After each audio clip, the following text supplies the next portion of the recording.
The Channel Tunnel, often referred to as the Chunnel, is a marvel of engineering that connects the United Kingdom to France beneath the English Channel.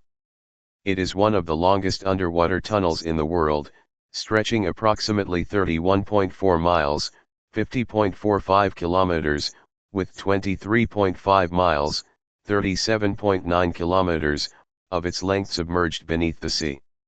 The idea of constructing a tunnel beneath the channel dates back centuries, but it was only in the late 20th century that the dream became a reality. Early proposals and vision. The concept of a tunnel under the English Channel was first proposed in 1802 by French engineer Albert Mathieu Favier. He envisioned a tunnel for horse-drawn carriages illuminated by oil lamps, complete with ventilation shafts rising above the water. His plan included an artificial island midway for changing horses. However, this ambitious idea was never realized, partly due to technical limitations and partly because of political and military concerns between Britain and France. During the 19th century, other proposals emerged. In 1834, a similar plan was presented by Englishman Thomas Telford, and in 1856, French engineer Aime Thome de Gamond proposed a railway tunnel. However, political tensions between the two nations, including concerns over national security, consistently hindered progress. Advances in technology and renewed interest. The development of railways and tunneling technology in the 19th century reignited interest in the project.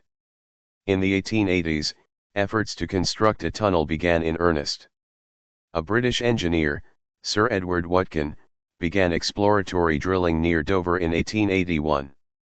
At the same time, the French also began work on their side. However, these efforts were abandoned due to military fears that such a tunnel could be used for invasions. The military opposition, coupled with funding issues, stalled the project once again. Post-World War II developments. After World War II, the idea gained renewed momentum as Europe sought closer economic and political ties. The rise of modern engineering techniques and the advent of powerful tunneling machines made the idea more feasible. In 1957, the British and French governments established a commission to study the project, but financial and political obstacles persisted. It was not until the 1970s that serious planning resumed. In 1973, the two governments announced the Channel Tunnel project and even began construction.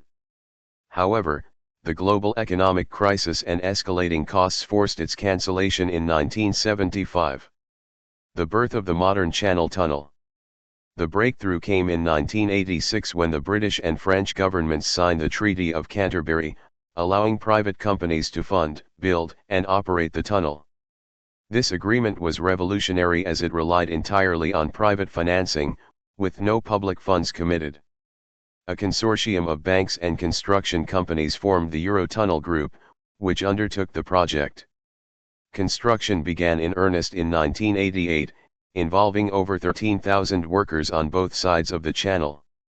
The project used advanced tunnel boring machines, TBMs, that could cut through the chalk marl beneath the seabed. This chalk layer was ideal for tunneling, providing stability and reducing water seepage.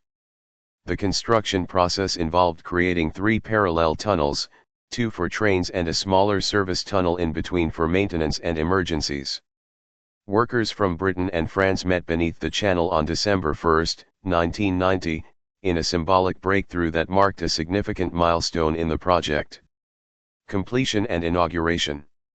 The Channel Tunnel was completed in 1993 and officially opened by Queen Elizabeth II and French President François Mitterrand on May 6, 1994.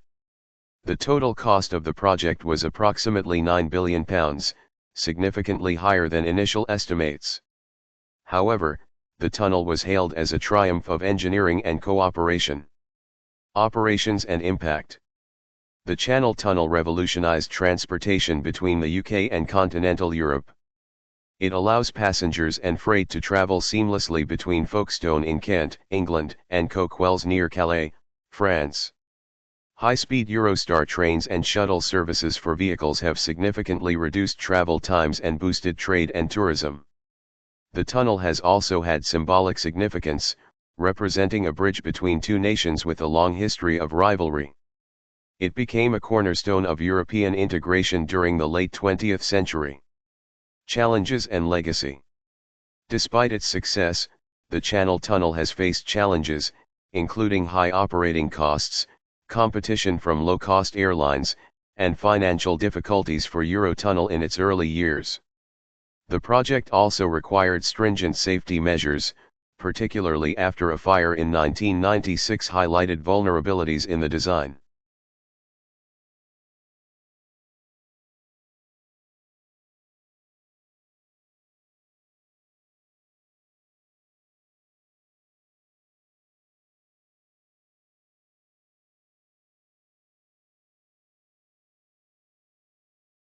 Thank you for watching.